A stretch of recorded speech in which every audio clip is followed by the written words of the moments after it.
우리 마태복음 길라잡이 우리 세 번째 시간입니다. 수요성서 아카데미 때문에 저희가 조금 더 깊이 있게, 그리고 조금 더 우리 성도님들이 더 많은 것을 아실 수 있도록 이번 마태복음을 조금 깊게 공부할 수 있는 시간으로 1월의 첫 시간을 잡았어요.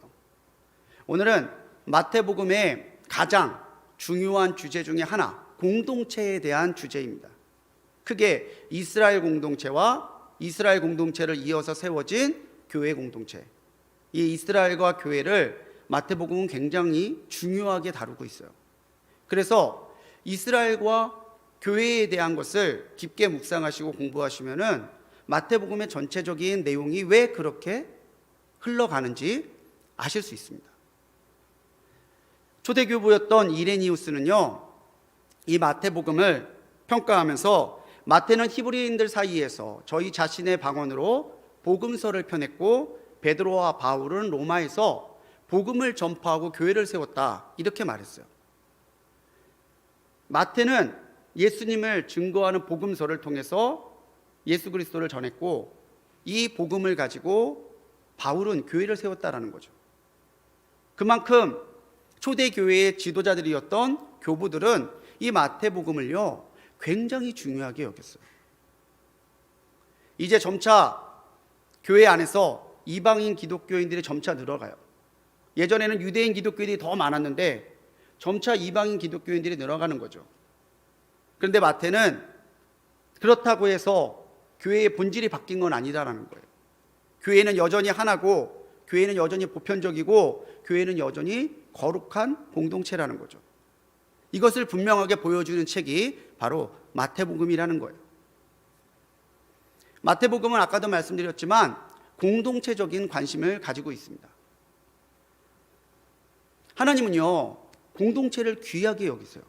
물론 우리 개개인을 굉장히 사랑하시지만 우리 개개인이 홀로 있는 것이 아니라 같이 믿음 안에 모여 거룩한 공동체를 세우기를 원하신다는 거예요. 창조 때에도 하나님은 아담이 홀로 거처하는 것을 좋게 여기지 않으셔서 하와를 지으셔서 가정을 이루셨죠.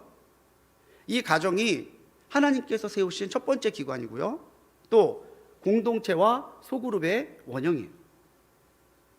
여기에서 발전돼서 아브라함을 통해서 하나님께서는 이스라엘 민족, 이스라엘 공동체를 세우셨고, 그것으로 구약의 모든 역사와 은혜를 이어가셨어요.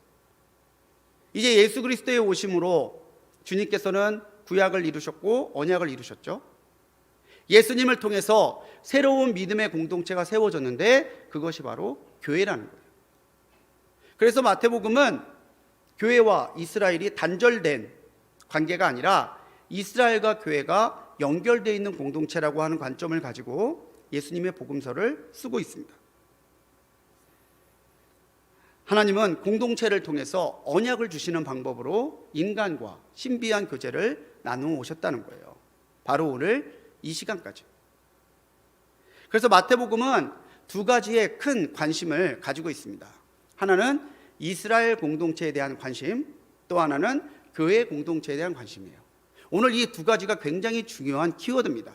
밑줄 짝, 별표 땡땡, 돼지고리 땡약이에요. 소시적에 밑줄 좀 그어 보셨죠? 이 두 가지를 붙들고 오셔야 돼요. 그래야 중간에 목사님 무슨 말씀 하시는 거야? 이렇게 길을 잃지 않습니다. 이스라엘 공동체에 대한 관심은 예수님을 통해 복음을 주심으로 이제 율법과 언약이 온전하고 완전하게 성취됐다는 거예요. 새로운 공동체인 교회 공동체에 대한 관심은요, 이제 복음이 새로운 공동체, 신앙 공동체인 교회의 시작이 되었다고 선포하고 있는 거죠. 그렇다면 왜 이렇게 마태복음이 우리에게 중요한 복음서인가? 그걸 보게 되는데, 첫 번째는요, 복음서는 정말 많은 예수님에 대한 풍성한 자료층을 가지고 있다는 거예요. 첫 시간에 우리 김진아 목사님 말씀하셨지만 학자들은 대부분 마가복음이 제일 첫 번째로 쓰여진 복음서라고 추정을 합니다.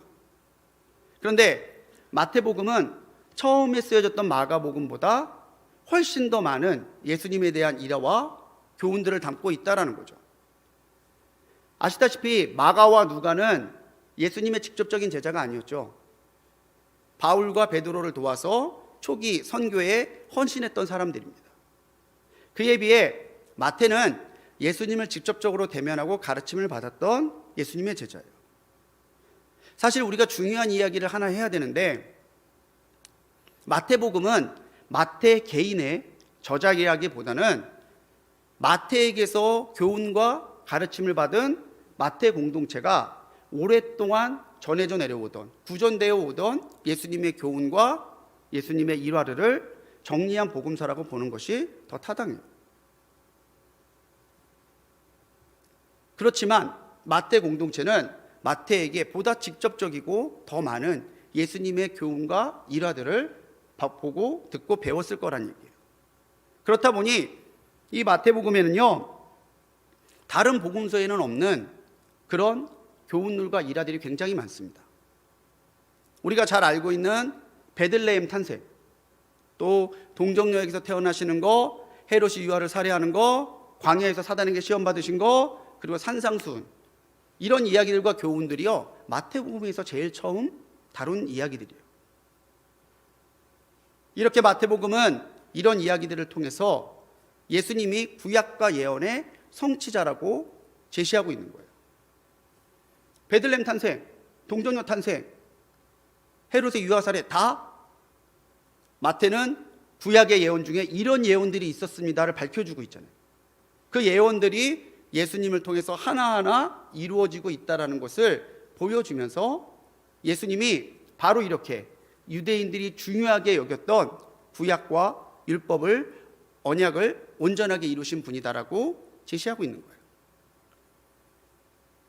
또한 마태복음이 왜 중요하냐면요, 마태복음은요, 교회론이 강해요. 굉장히 중요한 이야기입니다. 초대교부들이 그래서 이 마태복음을 중요하게 여겼어요. 마태복음은 구약과 신약을 이어주는 책이고 이스라엘 공동체와 교회를 연결하는 책이다라고 생각하고 중요하게 강조했다는 거죠. 그래서 아까도 말씀드렸지만 마가복음이 먼저 쓰였잖아요. 순서대로 마가, 마태가 가야 되는데 오히려 이 복음서를 배치하면서는 마태복음을 마가보다 먼저 뒀어요. 먼저는 이런 연결점 때문에, 그리고 지금 말한 대로 교회 공동체를 굉장히 중요하게 강조하는 복음서였기 때문에 초대교회의 지도자들은 진짜 예수님 믿는 사람이라면은 이거 알아야 돼.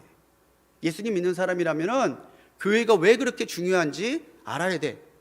이를 강조하고 가르치기 위해서 마태복음을 마가복음보다 더 앞서서 배치했다는 거예요.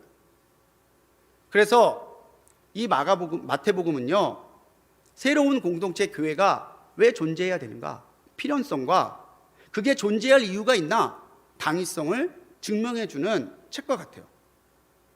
그래서 우리가 마태복음을 많이 읽으면 먼저는 예수님에 대한 신앙이 생기지만 그 이어서는 정말 우리가 예수님 믿는 믿음을 가지고 주님의 공동체 교회를 든든하게 지키고 세워가야 되는구나, 그런 믿음과 깨달음을 가지게 된다는 거예요. 자, 시작한 지 4분 17초가 지났는데 벌써 입신하시는 분들이 있어요. 정신을 바짝 차리셔야 돼요. 자, 두 가지. 첫 번째는 이스라엘에 대한 관심, 두 번째는 교회에 대한 관심이죠. 다시 한번 상기시켜 주시고, 마태복음은요, 네 복음서 중에 이스라엘, 그 당시 예수님 시대의 유다 공동체에 관심이 가장 많았던 복음서예요. 어떻게 하면 유다 기독교인들과 이방인 기독교인들, 어떻게 하면 예수님, 하나님의 첫 신앙 공동체였던 이스라엘 공동체와 예수님이 세우신 교회 공동체를 하나같이 이어갈 수 있을까를 고민했던 사람들. 그래서 이 네 복음서 중에서도요, 이스라엘을 바라볼 때에 가장 긍정적인 관심을 가지고 있습니다. 그러니까 첫 번째가 족보를 통해서 알 수 있다는 거죠. 마태복음 1장 1절은 이렇게 시작합니다. 아브라함과 다윗의 자손 예수 그리스도의 계보라. 계보. 헬라어 원문에서는 이 계보를 게네세우스라는 단어를 쓰고 있어요. 여기에서 창세기 게네시스가 나왔죠. 여러분들이 타는 차, 그 차예요. 기원, 근원이란 뜻입니다. 예수님에 대해 이야기하면서 예수님의 기원이 어디에 있다? 이스라엘에 있다라는 것부터 시작을 해요. 그래야 교회가 믿는 주님이라고 고백하는 예수님을 통해서 교회는 이스라엘과 단절된 것이 아니라 이스라엘의 은혜와 약속을 이어가는 공동체로 연결되기 때문에 그렇다는 거죠.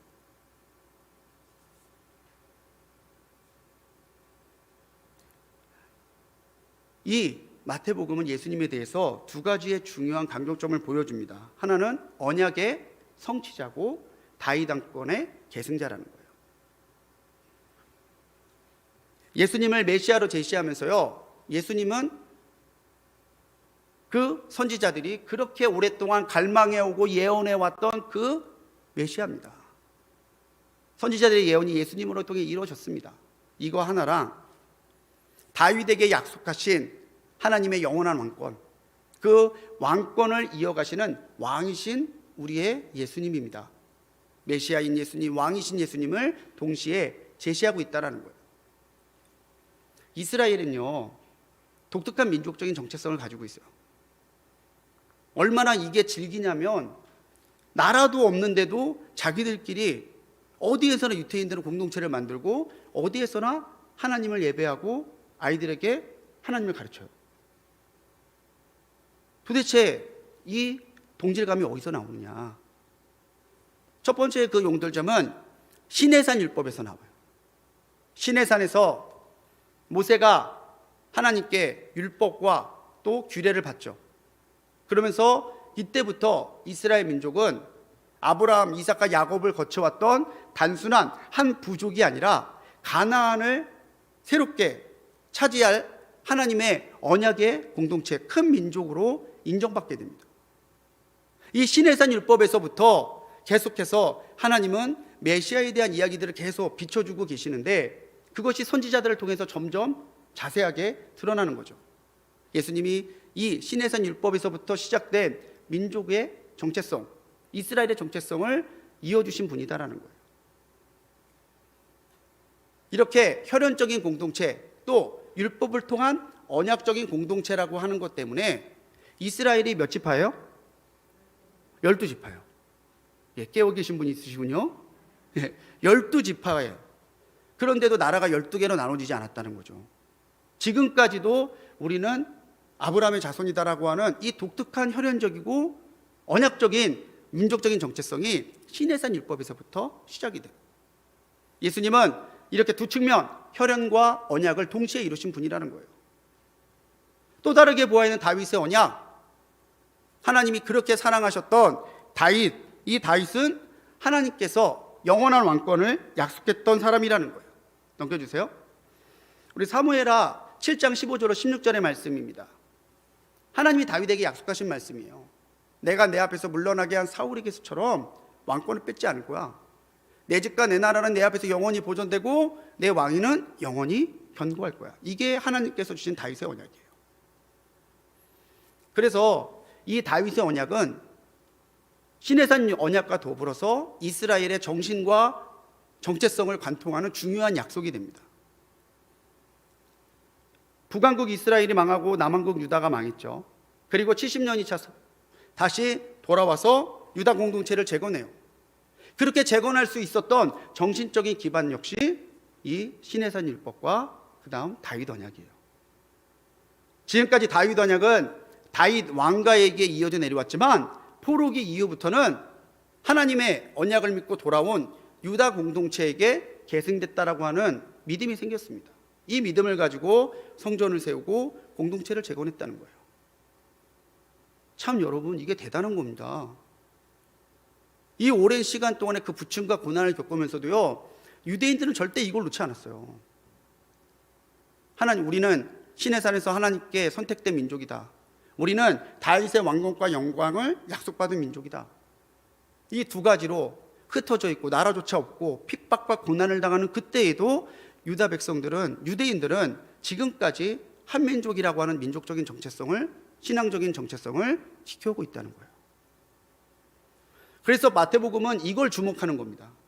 유대인들에게 예수님이 메시아이심을 보여주려면, 그들이 예수님을 믿는 그리스도인으로서 변화되려면은 예수님이 구약과 단절된 분이 아니라 이 두 가지를 온전하게 이루신, 신해산 언약과 다윗 언약을 온전하게 이루신 진짜 메시아이시라는 것을 끊임없이 제시할 필요가 있었다는 거예요. 다윗 언약, 왕권의 또 다른 상징이 하나 더 있습니다. 바로 동방박사 이야기와 나귀 이야기예요. 자, 동방박사가 별을 보고 옵니다. 온 예루살렘이 소동했어요. 왜요? 와서 동방박사들이 뭐라고 찾았어요? 누가 태어났냐고 물었어요.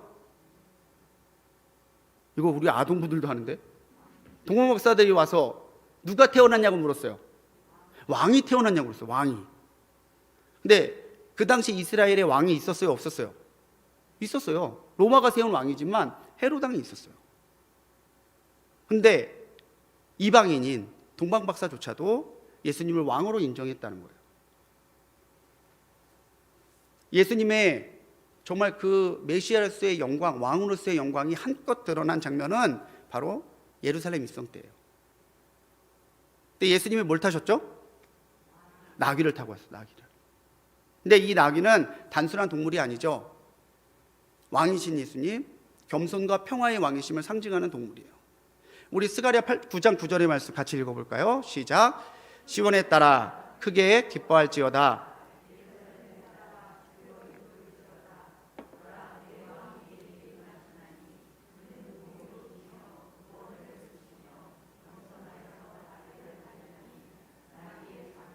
곧 낙이 새끼니라.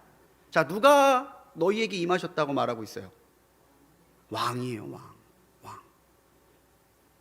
자, 왕은 뭐가 중요할까요? 왕이 되려면 누가 왕이 돼요? 왕의 아들이 왕이 되죠. 그래서 뭐가 중요해요? 혈통이 중요한 거예요. 그래서 우리 신라시대 때도 진골, 성골, 진골, 진짜 뼈다구죠. 너는 진짜 뼈다구야. 양쪽이 왕조. 성골, 성스러운 뼈다귀야. 한쪽이 왕가, 한쪽은 귀족. 정통성이 굉장히 중요해요.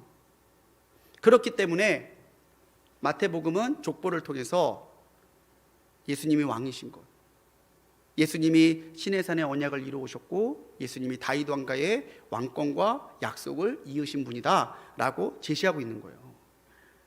어릴 때부터 율법을 듣고 배워왔던 유대인들에게는 굉장히 익숙한 이야기예요. 그래? 아, 이 얘기 아는데? 나 그거 들어봤는데? 나 이거 잘 아는데? 그런데 그분이 바로 예수님이야? 거기에서부터 예수님을 알고자 하는, 믿고자 하는 믿음의 불씨가 시작이 된다고 마태는 믿었던 거죠. 긍정적으로 이스라엘을 보는 것에서는 율법에 대한 관점에서도 드러납니다. 흔히들 율법, 그러면 뭔가 거추장스럽고 딱딱하고 불필요한 것, 복음과 반대되는 것, 그렇게 생각하기 쉽죠. 그런데 마태는 율법을 부인하지 않습니다. 율법 자체는 선하다는 거죠. 예수님도 그렇게 말씀하셨다는 거예요. 율법이 하나님께서 믿음의 공동체에 주신 하나님의 뜻이라는 거죠. 그렇다면 교회 역시 하나님이 주신 율법과 언약을 완성하도록 부르신 공동체가 되어야 된다고 마태복음은 주장하고 있습니다. 예수님의 직접적인 교훈을 말하고 있죠. 내가 율법과 선지자를 폐하러 온 것이 아니라 완성하러 왔다. 1.1획도 천지가 없어지기 전에는 없어지지 않고 다 이루어질 거다. 이 말씀 그대로 이것을 이루신 분이 누구다라는 거예요? 예수님이시라는 거예요. 지금 우리는 이게 당연하죠. 당연한데 그 당시에 예수님을 믿지 못했던, 알지 못했던 유대인들에게는요, 이게 굉장히 충격적인 사건이에요. 그렇네. 예수님이 진짜 그런 분이셨네. 이것을 알고 믿음으로 접근하는 것과 이것을 모르고 믿음으로 접근하는 것은 많은 차이가 있었다는 거예요. 더군다나 마태복음은 이것을 의도적으로 이방인 기독교인들이 알아야 한다고 생각했던 거예요. 누구에까지? 오늘 불꽃교회 우리들까지. 우리도 혈통으로는 이방인이잖아요. 여기서 이스라엘 사람 한 분은 있을 줄 알았더니 아무도 없네요.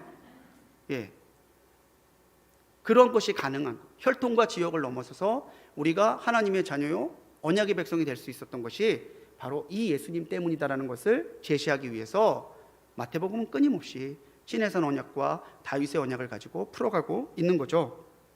조상에 대해서도 긍정적이에요.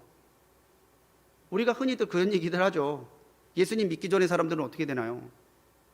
저는 가질 수 있는 질문이지만 정말 소모적인 질문이에요. 그건 하나님께 맡겨야 되는 부분이에요. 지금 내 신앙과 지금 우리가 내게 맡겨준 사람들의 신앙이 더 중요한 거죠. 그런데 마태복음은 거기에 대해서도 긍정적으로 이야기하고 있습니다. 이스라엘과 교회가 아브라함과 이삭을 통해서도 연결되고 있다는 거예요. 마태복음 8장 11절입니다. 동서로부터 많은 사람들이 이르러 아브라함과 이삭과 야곱과 함께 천국에 앉으려니와. 분명히 마태복음은 선언하고 있다는 거죠. 동서에서 많은 사람들이 올 거예요. 유대인들이 아닌 사람들 올 거라는 거죠. 그렇지만 유대인 중에선 하나님을 알고 믿었던, 예수님을 기다렸었던 이스라엘과 아브라함과 이삭과 야곱은 이미 천국에 앉아 있을 것이다라고 분명히 예수님이 말씀하셨다는 거죠. 이러므로써 교회가 이스라엘에 가지고 있는 적대적인 감정, 교회가 이스라엘과 단절되려고 하는 노력들을 마태는 미연에 다 차단하고 있습니다. 야, 이스라엘도 하나님의 자녀야. 그들도 언젠가는 돌아와야 될 사람들이야. 우리가 같이 전도하고 사랑하고 품어야 되는 사람들이야. 교회가 하늘에서 뚝 떨어진 게 아니라 이미 구약에서부터 하나님이 예비하시고 이어오신 하나님이 세우신 공동체야.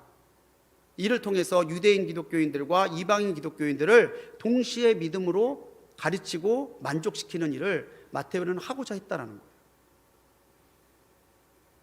그렇기 때문에 우리가 깨달아야 되는 건요, 이 문자 중심적 해석 때문에 유대인들이 오랜 역사 속에서 핍박을 받아요. 물론 그들의 살아있는 모습이나 그들에 대해서 다른 감정적이고 정치적인 이유도 있지만, 또 다른 이면적인 에서는 예수님을 죽인 민족이라고 하는 꼬리표 때문에, 이 문자 중심적인 해석 때문에 유대인들이 오랫동안 세계 처처에서 고난을 당해왔다는 거죠. 우리가 말씀을 바로 아는 것이 그래서 중요해요. 말씀을 바로 알지 않고 우리가 우리 뜻대로만 판단하면요, 자꾸 살리라고 주신 말씀을 가지고 정죄하고 죽이는 데 쓴다는 얘기예요. 왜 마태가 그렇게 힘들여서 이스라엘과 교회를 연결시키려고 했는가? 복음은 살리는 거고 복음은 구원하는 것이기 때문에 그렇다는 거죠. 마태복음은 이 교회와 이스라엘의 상관관계를 긍정적으로 풀어가면서 이 두 공동체가 예수 그리스도를 믿는 복음 안에서 하나의 공동체를 이루기를 사모했던 사람이었다는 거예요. 그래서 결론을 보면요, 마태복음은요, 이스라엘을 교회의 출발점으로 생각하고 있습니다. 예수님의 메시아는요, 이스라엘이 지켜왔던 하나님의 신비적인 계시고, 또 교회를 통해서 예수님은 이스라엘만이 아닌 온 인류의 구세주로 선포되고 있음을 우리는 이스라엘을 긍정적으로 보는 관점에서 찾을 수 있다는 거죠. 그렇다면 왜 이스라엘은 이러한 특권과 은혜를 상실하고 복음에서 멀어졌는가? 마태복음은 이 언약을 상실한 이스라엘에 대해서도 자세하게 설명을 하고 있습니다. 먼저는 그들이 말씀과 메시아에 대해서 무지했기 때문이라는 거예요. 자기 마음대로 자기 뜻대로 말씀을 해석하고 율법을 그것을 가지고 정죄하고 그렇게 잘못된 외식된 삶을 살아왔기 때문에 말씀이 가르치는 예수님을 바로 알지 못했다는 것을 한계로 얘기하고 있다는 거죠. 메시아에 대해서 많이 들어보셨을 거예요. 이스라엘 사람들은 예수님을 정치적인 왕으로 오해했어요. 로마의 복종으로부터 우리를 해방하고 다윗 왕권의 영광을 회복시켜 주실 분. 그런데 예수님은 나는 섬기러 왔어. 너희를 살리러 내가 죽으러 왔어. 자꾸 자기들의 기대와 다른 말을 해요. 자기가 기대하지 않는 정치적인 메시아는 필요 없었다는 거죠. 그래서 이스라엘 사람들은 예수님을 거부하고 예수님을 죽이기까지 합니다. 이것은 언약이 불완전하다는 것이 아니라 언약을 대하는 삶과 마음이 잘못됐다는 얘기예요. 여러분들에게 하나 질문해 드릴게요. 여러분 필요해서 예수님을 따르십니까? 사랑해서 예수님을 따르십니까? 이거 굉장히 중요한 물이에요. 많은 사람들이 자기가 예수님을 사랑하고 있다고 생각하는데 자기의 필요 때문에 예수님을 따르는 사람들이 있어요. 예수님이 우리의 본질이고 목적이 아니라 먹고 배부른 까닭에 예수님을 따르는 사람이 그때나 지금이나 있다는 거예요. 이런 욕망으로 일그러진 메시아상이 아니라 올바른 메시아상을 마태복음은 제시합니다. 성전보다 더 큰 이가 여기 있다. 인자는 안식일의 주인이다. 너희가 그렇게 멋대로 재고 너희들의 필요에 따라 이렇게 저렇게 쓰는 율법보다 더 큰 이가 예수님이시다. 너희들의 욕심을 채우실 뿐이 아니라 모두를 살리시고 하나님의 뜻을 이루고자 오신 분이 예수님이시다. 이것이 바른 메시아다. 이것을 마태는 보여주고 있는 거죠. 두 번째로 마태가 생각하는 한계는요, 그들이 복음을 거부한 거예요. 의도적으로 마태복음은 불신앙과 거부의 모습을 보여주는 이스라엘과 회개하고 예수님을 믿는 모습으로 나오는 이방인들을 대체적으로 대조해서 보여줍니다. 헤롯의 유아 사건도 마찬가지죠. 왕이 태어난 걸 알고요, 베들레헴에서 태어날 것도 알아요. 그런데 왕에게 경배하지 않죠. 왕을 죽이려고 하죠. 하지만 목자로 대칭되는 하층민들, 동방박사로 대변되는 이방인들은 예수님을 찾아오고 경배하고 예수님을 믿어요. 이 모습이 대조되어 있는 거예요. 그렇게 좋은 유대인이면, 그렇게 큰 은혜를 받은 이스라엘 사람들이면 왜 저 사람들이 이렇게 교회를 핍박하고 교회 믿는 사람들을 못 괴롭혀 저렇게 안달이 나 있어요? 그런 질문에 대해서 그들이 이런 한계와 이런 무지에 있었기 때문에 그들이 그게 나쁜 일인지 모른다는 거예요. 사도 바울처럼. 얼마나 열심히 하나님을 섬겼습니까?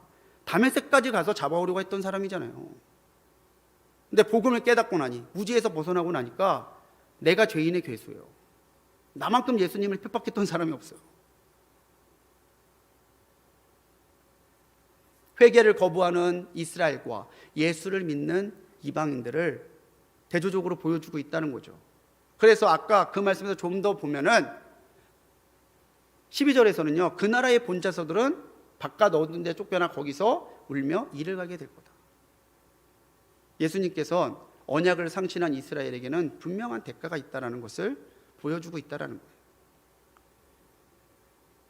세 번째로 마태는요, 왕을 거부하는 이스라엘에 대해서 질책하고 있어요. 자, 다윗 왕권에 따라서 예수님은 왕이시라고 마태복음은 말한다고 말했죠. 복음서에는요, 예수님을 제시하는 예수님의 상이 있어요. 뭐 종이신 예수님, 뭐 생명이신 예수님, 인자이신 예수님 이렇게 있는데 마태복음은 왕이신 예수님을 강조하죠. 자, 고대 근동에서 왕이 있는데 왕을 따르지 않고 왕을 섬기지 않아요. 그걸 뭐라 그런지 아세요? 왕을 섬기지 않고 왕을 따르지 않는 거? 반역이에요. 여러분들 사극 보셨죠? 5번째는 3대멸이에요. 3대가멸하는 거예요. 왕권에서 왕의 왕권을 존중하지 않고 따르지 않는 건요, 이거는 설명이 필요 없는 큰 죄예요. 그런데 백성인 이스라엘이 왕인 예수님을 거부하고 죽였어요. 이거 엄청난 반역이죠.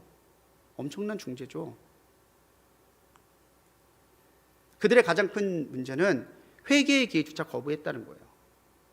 산헤드린 그들의 공회에서 예수님을 재판했어요. 예수님의 죄명이 뭔지 아십니까? 자기가 하나님의 아들이라고 말했던 신성모독죄라는 거예요. 참 신이요 참 하나님이신 예수님조차 알아보지 못하고 믿지 못한 그들이 예수님께 갖다 붙인 제목이 신성모독이에요. 정말 못 묻은 개가 못 묻은 건 아보라는 거죠. 자기의 들보는 보지 못하고 남의 티만 보고 있는 거죠.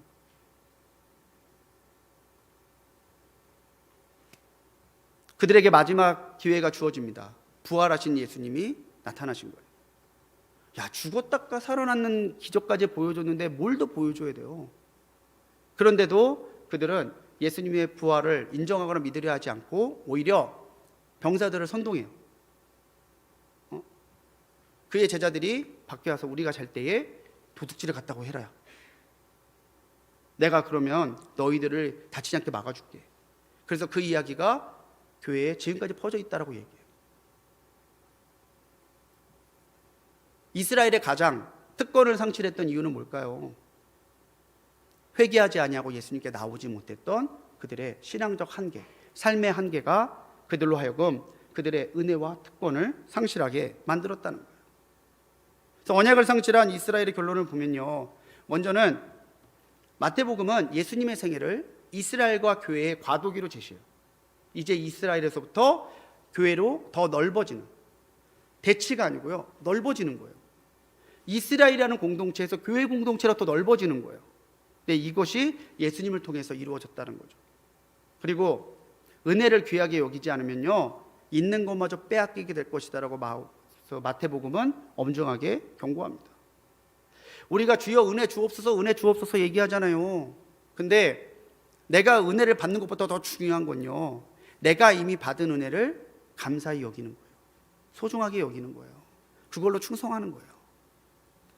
그래서 신약학자인 박영선 목사님은 이것이 예수님의 오심으로, 예수님의 말씀으로 교회가 이루어진 것은 역사적인 것이고 신학적인 것이고 하나님의 진실이다라고 얘기해요. 의심할 수 없는 하나님의 신비이고 진리라는 거죠. 자, 그럼 이제 마지막으로 우리는 교회를 생각할 수밖에 없겠죠. 새로운 백성 교회, 에클레시아의 출현이라는 거예요. 에클레시아는요, 원래 아테네에서 백성들의 모임을 가르치는 일반적인 명사예요. 백성들의 모임, 그게 에클레시아예요. 그런데 마태복음은 이 에클레시아의 신앙적인 의미, 예수님을 믿는 믿음을 더해서 교회라고 하는 독특한 용어로 재해석해서 제시하고 있습니다.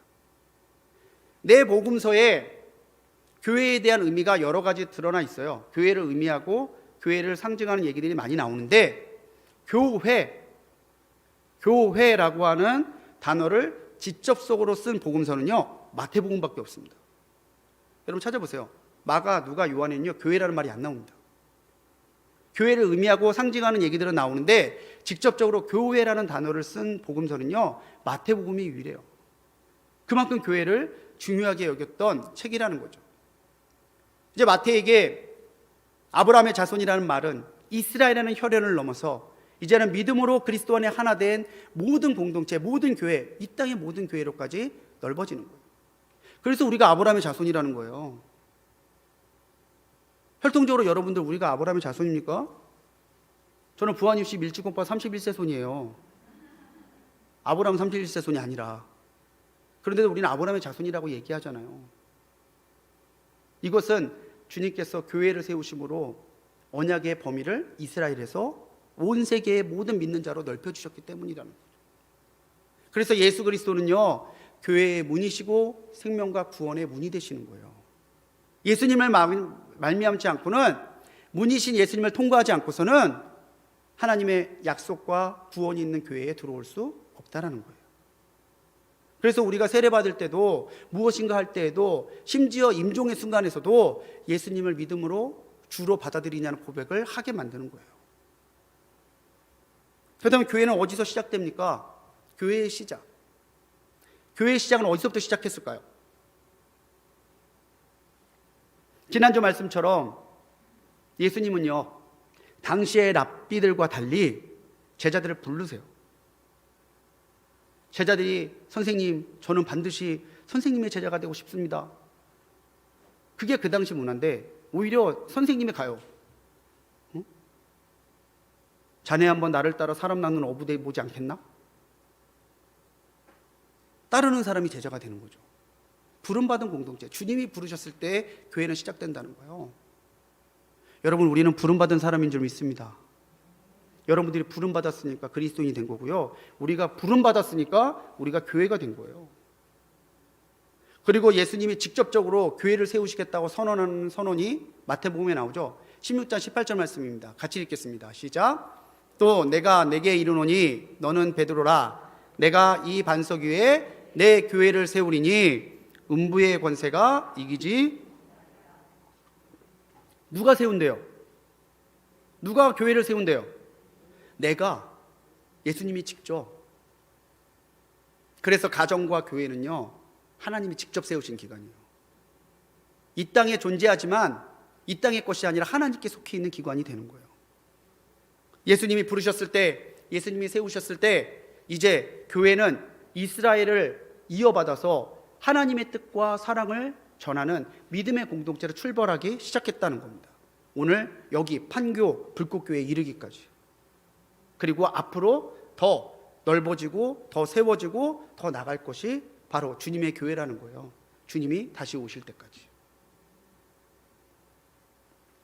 오늘 말씀에서도 보면요, 교회가 사명 공동체라는 것을 분명하게 말해줍니다.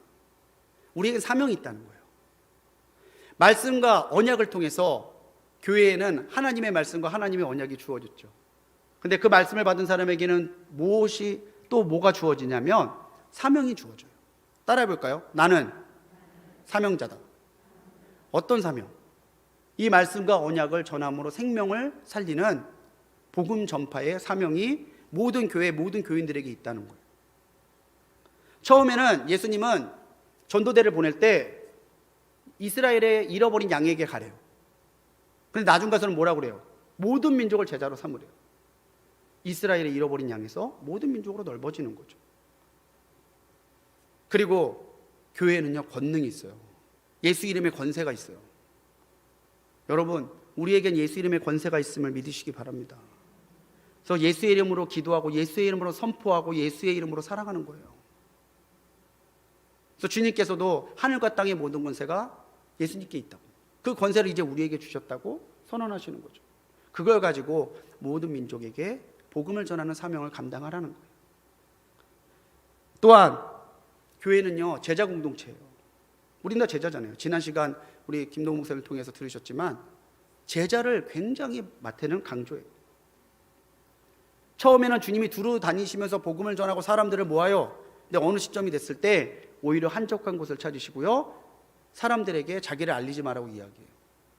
이게 핍박이 두려워서가 아니에요. 많은 사람들이 모였지만 주님께서는 그 많은 사람들이 중요했던 게 아니라 거기에서 예수님을 믿고 따를 진짜 제자들이 필요했던 거예요. 무리와 제자를 구별하기 위해서 주님은 그렇게 하셨다는 거죠. 우리는요, 무리가 돼서는 안 돼요. 우리는 제자가 되어야 되지 우르르 되면 안 돼요. 펜인가 제자인가를 쓴 아이들만 목사님이요, 그런 얘기를 하셨어요. 팬들은 열광한대요. 하지만 경기를 위해서 희생하지 않는다는 거예요. 하지만 제자는 주님을 위해서 희생하고 헌신한다는 거죠. 예수님은 팬을 원하시는 게 아니라 제자를 원한다고 분명하게 선언하고 선포하고 있습니다. 우리는 제자 공동체예요. 주님을 따라가고 주님이 사신 그것처럼 내 삶을 거기에 맞추고 주님을 따라 살아가야 될 사람들이라는 거죠. 또한 교회는요, 그렇기 때문에 예수를 향한 믿음과 사명을 이루는 삶, 그리고 모두가 구원받기 원하시는 하나님의 뜻을 이루어가는 공동체가 되어야 된다는 거예요. 끝으로 우리 교회는요, 하나님의 영광을 약속받은 공동체예요. 여러분, 이 영광이 그리스도 안에서 우리에게 주어졌음을 확신하시기 바랍니다. 내게 속죄와 구원의 약속이 있어요. 하나님의 나라를 상속받는다는 영광이 있어요. 어린 양의 혼인잔치에 초청될 것이다라고 하는 약속이 있어요. 예수를 믿는 믿음을 통해 주님과 함께 이 세상을 심판할, 심판의 자리에 함께 있게 될 약속을 받은 사람들이 우리들이에요. 자, 어깨 한번 펴십시오. 쭉 펴보세요. 당당하게 사세요. 주님의 약속과 영광이 약속된 사람들이 우리 교회, 우리 교인들이에요. 위축되지 마세요. 예수 믿는 사람들 뭐라고 하는 말에 쫄지 마세요. 내가 예수 믿는 사람이라면, 그 이름의 약속을 믿는 사람이라면 세상 가운데 당당하게 살아가시는 우리 성도님들이 되시기 바랍니다. 그래서 이 교회에 대한 결론을 보면은 우리는 주님의 제자로 살아가는 공동체라는 거죠. 그리고 더 많은 이들을 교회로 세워가야 돼요. 그래서 우리에게는 전도의 사명이 있다는 거예요. 언약과 권세를 허락받은 공동체고 천국과 부활과 재림을 소망하는 공동체라는 거죠. 정리하고자 합니다. 마태는 이스라엘이 상실한 특권과 영적인 사명을 교회가 계승했다고 말하고 있습니다. 이스라엘에서 국한되어 있던 하나님의 믿음이 교회를 통해서 세계로 뻗어나갔다라고 이야기해요. 그래서 우리가 알아야 되는 건요, 교회로 인해 성도는 거룩해지고 성도는 교회를 통해서 완전해진다는 거예요. 다시 한번 읽어봅시다. 시작. 교회는 성도로 인해 거룩해지고 성도는 교회를 통해 완전해진다. 그래서 나 하나님을 믿지만 교회는 안 나가. 가나안 교인들이 제일 위험한 게 그래서 그래요. 교회를 사랑하고 왜 교회를 세워야 되는가?